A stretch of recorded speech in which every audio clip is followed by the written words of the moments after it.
Hola, ¿qué tal chicos? ¿Cómo están? Espero que bien. Soy el profesor Joel Rivera. Para los que ya me conocen, saben pues que mi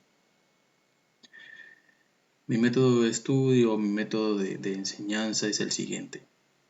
La literatura la veremos como una especie de aliciente hacia la realidad que nos aqueja. Soy el profesor entonces que tendrá a cargo el curso de literatura para tercer grado de secundaria. Y esta semana, la semana 1, reforzaremos o recordaremos, si ya has pasado conmigo el segundo año, los géneros literarios.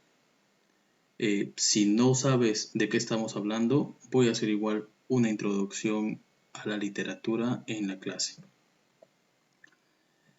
La definición de literatura. Primeramente hay que ver que la literatura como tal se entiende el arte de captar la belleza a través del lenguaje. ¿Qué pasa? Que la literatura es un arte y como todo arte necesita de la manipulación de un material. Por ejemplo, en la pintura utilizan el trazo, las técnicas de dibujo, el pincel, el movimiento. Por ejemplo, otro arte, el cine, necesitan de información de los planos, cómo grabar, cómo editar, el material audiovisual, etc. De igual forma, para cualquier tipo de arte se necesita de la manipulación de un material. La literatura como arte manipula el lenguaje y lo hace captando su belleza. No es lo mismo leer una noticia que leer un cuento o una fábula, una novela o un drama. Es decir, que el autor normalmente toma lo mejor, las mejores palabras, las palabras adecuadas para contar algo, para expresar algo en caso de poesía o para representar algo en caso de teatro o drama. Esto es un intento para alcanzar la perfección. La perfección visto del modo como algo que sorprenda, impresione y permanezca. Aristóteles, que es el que tenemos en pantalla, decía que cada uno tiene una concepción diferente de lo que es belleza. Entonces, para uno será bello algo específico, pero tal vez para otra persona no será bello. Como hay personas que tienen, como se dice, para gustos y sabores no se han escrito los autores, es decir, que lo que te gusta a ti probablemente no le guste a otra persona. Entonces, uno considera bello algo que le impresione primero, le impacte después y permanezca. Normalmente la belleza es fugaz y como cualquier cosa fugaz, no permanece. Pero no permanece en el tiempo, pero sí permanece en la memoria de aquel a que impresionó. En ese sentido, la perfección de la literatura está en perdurar en la memoria de los lectores.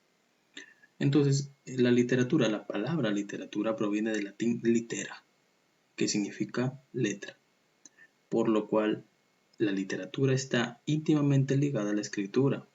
Sin embargo, no siempre fue así. La transmisión oral, o sea, de boca en boca, entre las personas antiguas, así se contaban ellos las historias, fue por mucho tiempo, porque no existía la escritura, no existía la forma de registrar de manera sencilla las historias, los sentimientos, los pensamientos. Entonces se recurría a contar de boca en boca una y otra vez la misma historia por generaciones para que ésta permanezca en el tiempo. Sin embargo, se perdieron muchos detalles de historias, inclusive historias completas, por esta transmisión oral. Se olvidaban, se cambiaban datos, se tergiversaba la información. Los pocos, aunque son bastantes, pero a comparación de la inmensidad que había antes, son pocos relatos, son bellísimos. Entonces la manera de preservar estos escritos, estas historias, era tratar de registrarlas, y lo hicieron a través de la escritura y los soportes. Primero en piedra, en madera, luego inventaron pues otra forma, ¿no? En los caparazones de animales. Después utilizaron las pieles de animales, las arrancaban y en el cuero de los animales escribían. Después se dieron cuenta que el árbol, habían árboles que tenían hojas más grandes que otras, y arrancaban esas hojas, las ponían al sol a secar, y pasando algunas temporadas, esa hoja llegaba a tal grado que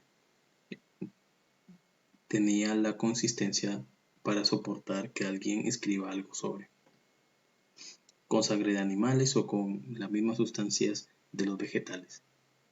Entonces así se empezaron a registrar las primeras historias. Entonces, contar historia es y siempre ha sido una parte esencial de la naturaleza humana. Es inherente, es decir, nace con el ser humano. La capacidad, la intención de contar historias constantemente. Tú llegas del colegio y tu mamá te pregunta, ¿y qué tal la pasaste? Entonces tú le cuentas lo que has vivido. Llegaría a ser una historia. Obviamente que para hacer literatura tiene que tener ciertos recursos que ya vamos a conocer en estas clases consecutivas, las primeras semanas sobre todo. Entonces, el género literario es una categoría que corresponde a la clasificación de los textos literarios u obras de carácter estético. Es decir, hay una jerarquía y estos se clasifican según su contenido y su forma. Veremos uno a uno en esta semana 1. Vamos a ver cada uno de estos géneros. La primera clasificación la hizo Aristóteles en su libro La Poética. Él decía que primero existía el género épico, género lírico y el dramático. Posteriormente se incluyeron el narrativo y el didáctico. Ahora último, el didáctico, pese a que hay muy buenos textos en la antigüedad, sobre todo en la época antigua, pero por parte de los latinos, recién se incluyó hace poco en una nueva clasificación. Esto comenzando el siglo XXI. Entonces es el más joven de la lista, el género didáctico. El género épico es el precursor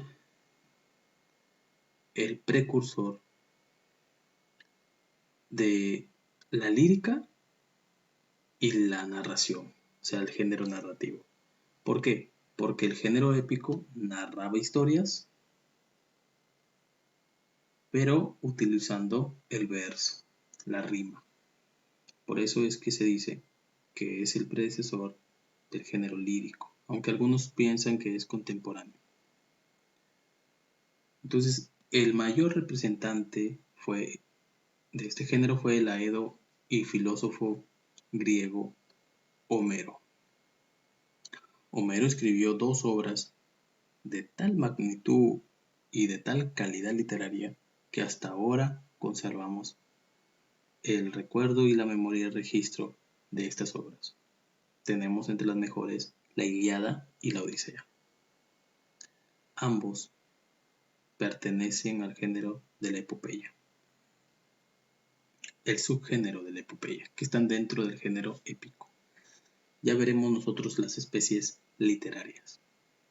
Se define como narración, al género de la épica se le define como la narración que hace alusión a las hazañas de un héroe, o sea, exalta a un personaje, exaltando sus virtudes heroicas.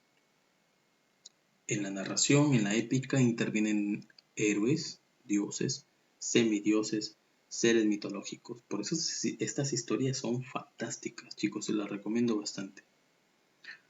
estimulan la imaginación de una manera que los textos actuales tal vez algunos no lo hacen. Este es la época clásica de la literatura, la que pondría las bases para todo lo que vino después. Entonces el tono del género lírico, ya estamos hablando aquí de lírico, es elevado. Estaba destinado a exaltar la vida de un individuo, generalmente un héroe, como les dije, a conmemorar un hecho importante o a describir la naturaleza de la manera más intelectual posible, por encima de lo emocional. Cuando la épica surge, aquí hay un error, pues, según es el género épico, ¿ya? El género épico entonces es de un tono elevado, culto. Normalmente exalta la figura de un personaje. Por ejemplo, en el caso de la Odisea, exalta la figura de Ulises, o también llamado Odiseo. En la Ilíada exalta la figura de Aquiles. Pero ya conoceremos estas dos historias con mayor profundidad cuando veamos la literatura clásica. Como antecesor del género narrativo, la épica comprende cierta intención de contar, a través de la palabra, una historia o narración, en donde se exalta la figura heroica de uno o más personajes históricos. En ese sentido, la épica requería de un cierto nivel intelectual para desarrollarse. Estas composiciones eran muy extensas y después, posteriormente, dan a luz a la lírica, que es la poesía, destinada a no contar cosas, sino más bien exponer el alma, o sea, los sentimientos, y el género narrativo, que sí son netamente relatos. El género épico tiene unas características. Proviene de la palabra epos, que significa narración, y narra hechos pasados extraordinarios, reales y ficticios, porque algunos son históricos, pero mezclados con ficción, cuyo escenario es el mundo exterior. Características tenemos que predomina la objetividad sobre la subjetividad, es decir, trata de ser lo más veraz posible como ellos entendían su historia. Cómo llegó a ser fundada, por ejemplo, Roma, ¿no? Tenemos ahí la Eneida. Entonces es una historia sobre cómo se fundó la ciudad de Roma, cómo ellos habían entendido la historia, cómo se los habían transmitido los antiguos. Entonces ellos lo contaban así, dando explicación a la fundación de Roma. También la destrucción de Grecia fue contada, o de Troya, fue contada a través de la Ilíada, ¿no? También tenemos la alusión al tiempo pasado a través del relato de historias. Por lo general los personajes son dioses, semidioses o héroes. Se funde el mito con la realidad. Se confunden a veces. Usaba abundantes descripciones y es presentado en verso. Aquí tenemos las especies épicas que ya vamos a conocer en las próximas clases. Poema épico, la epopeya y el cantar de gesto. En el género lírico, que proviene de la palabra lira, este era un instrumento muy parecido al arpa común, que generalmente acompañaba las composiciones de los aedos. Cuando estos iban a narrar sus historias, utilizaban ahí el instrumento musical. Tiene una intencionalidad regida por lo musical, es decir, rima bastante, tiene mucho ritmo, y los poetas y aedos transmitían sus sentimientos de dolor, pesar, amor y desamor, ¿no? Aquí desnudaban su alma en los versos. La lírica es, por tanto, una manifestación del mundo interior del hombre. Hablando del hombre como varón y mujer, ¿no? Respecto a una determinada circunstancia. Hay textos poéticos que describen y plasman el mundo interior, pero esto no necesariamente es en sí la intención de la historia, sino más bien La intención es cómo el autor se siente a través de ese mundo, en ese contexto, ¿no? Las especies líricas que veremos serán madrigal, égloga, epigrama, epistolar, oda y elegía. Y en el género dramático es aquel que es representado sobre un escenario y normalmente tiene un público espectador. La estructura de este género es en forma de diálogo, esto con el fin de que los actores puedan interactuar entre ellos. La historia se va dando a conocer a través de sus conversaciones. Estas carecen de narrador. Entonces, chicos, esa entrará en la segunda parte porque este tema de géneros literarios lo partiremos en dos partes. En la primera parte voy a hablarles de la épica y la narración junto con la lírica.